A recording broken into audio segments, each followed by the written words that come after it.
Apa kabar saudara yang terkasih dalam nama Tuhan Yesus Kristus? Hari ini hari yang membahagiakan untuk kita, di mana kita boleh berkesempatan untuk dengar-dengaran firman Tuhan. Tapi sebelumnya, mari kita bersatu dalam doa. Terima kasih Tuhan, Engkau memberikan kami semuanya kesehatan, kekuatan yang baru. Kami boleh dengar-dengaran firman-Mu, dan biarlah Roh Kudus-Mu yang menerangi hati dan pikiran kami, agar kami boleh Tuhan mendengar dan mau melakukan firman-Mu di dalam kehidupan kami sehari-hari. Di dalam nama-Mu kami berdoa. Amin. Saudara, firman Tuhan untuk kita pada hari ini, hari Sabtu, tanggal 15 Januari 2022, tertulis dalam 1 Korintus 4 ayat 1. Beginilah firman Tuhan.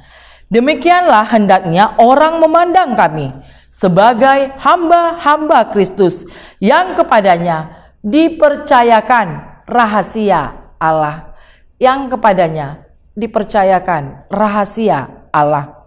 Saudara yang terkasih, hari ini kita diingatkan, siapakah kita sebagai orang yang percaya kepada Yesus Kristus? Siapa saudara?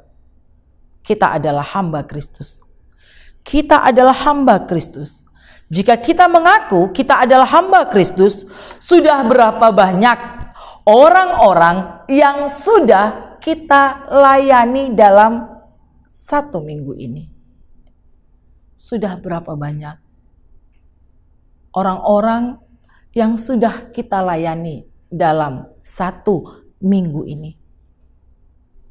Entah itu memberikannya minum, atau menyapanya, atau membantunya. Mari saudara kita tanya, sudahkah saya menjadi hamba Kristus?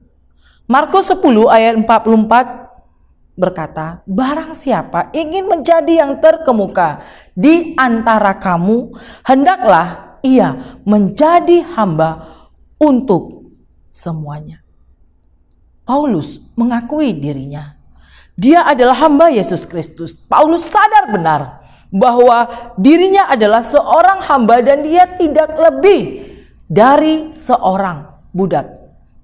Dia tidak lebih dari seorang budak, saudara, yang harus mengabdikan dirinya dengan segenap jiwa dan raga untuk tuannya. Dia mengabdikan dirinya, waktunya, tenaganya, pikirannya. Dan hamba Tuhan itu berarti orang-orang yang membaktikan setiap nafas hidupnya untuk Tuhan. Jika kita mengaku kita adalah hamba Kristus, maka mari kita melepaskan segala keinginan diri kita, kenyamanan duniawi, dan tunduk kepada pemerintahan surgawi. Apa yang Tuhan kehendaki dari diri kita, mari itu kita lakukan. Kita tidak punya hak untuk menuntut, dan kita bukanlah seorang bos besar. Saudara, ini yang gak disukai oleh orang-orang yang mengaku-ngaku saya hamba Tuhan, tapi dia maunya dilayani. Dia datang ke satu tempat, dihormati, dan dia tidak mau melayani sesamanya. Karena itu Paulus memperingatkan jemaat Korintus akan kesombongan mereka, yang memandang diri sendiri sebagai orang yang sangat hebat, orang yang sangat kuat, dan memandang rendah kepada Paulus serta rasul-rasul yang lainnya. Mereka sedang menghakimi Paulus pada saat itu di ayat 3 pasal 4. Dan mereka melupakan semua jasa-jasa Paulus yang berjuang begitu keras di kota Korintus.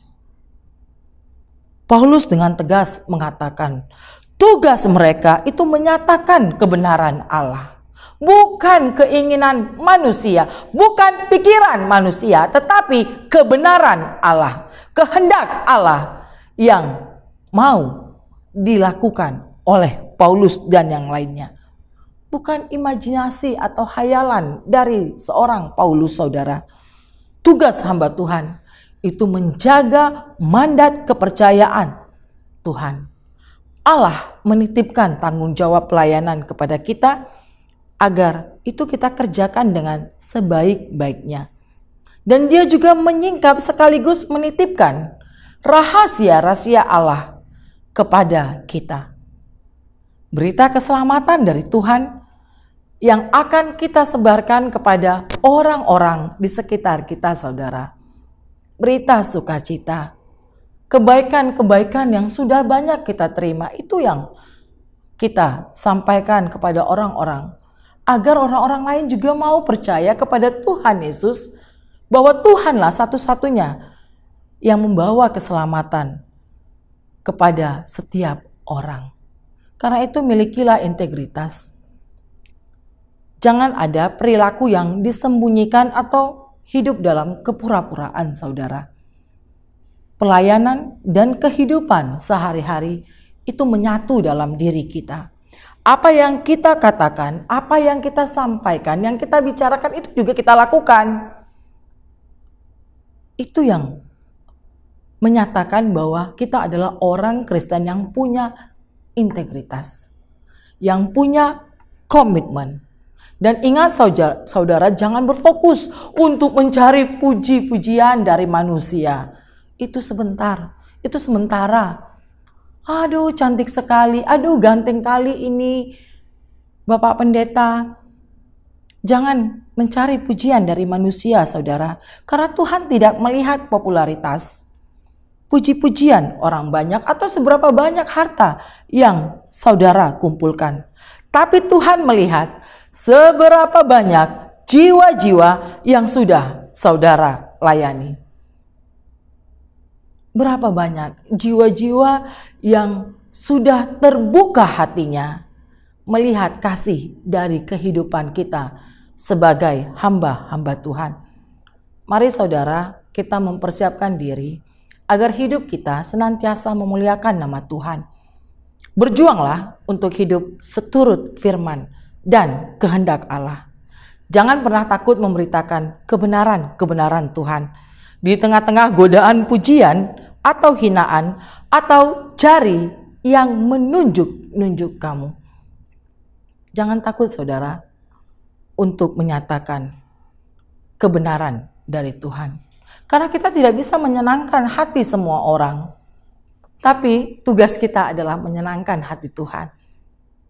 Mari saudara yang terkasih dalam nama Tuhan Yesus, disiplinkan dirimu dengan tetap menjaga ibadahmu kepada Tuhan.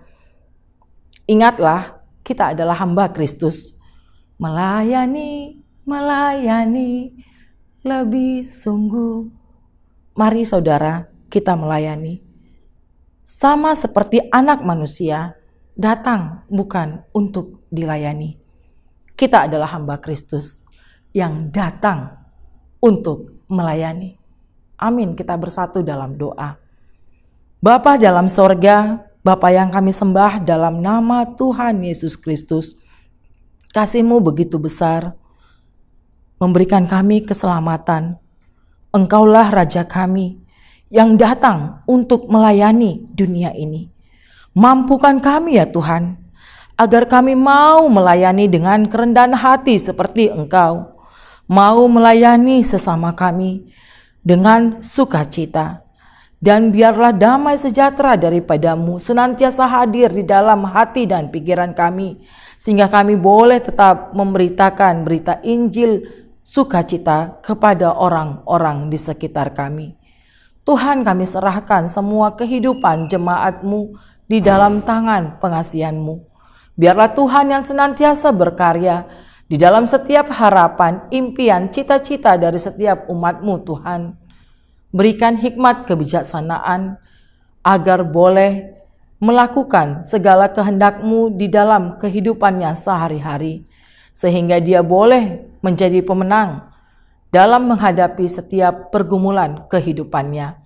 Kami juga mohon Tuhan, agar Engkau yang senantiasa memelihara para jemaat-Mu yang saat ini sedang dalam keadaan sakit. Kasihani Tuhan para umat-Mu. Engkau yang memberikan mereka kekuatan, hati yang penuh dengan kedamaian dan keyakinan bahwa Engkau adalah Allah penyembuh, Allah yang mampu mengangkat segala sakit penyakit mereka Tuhan, melalui obat, melalui makanan, minuman, pengobatan yang diberikan kepadanya. Kasihani Tuhan, kasihani para umat-Mu.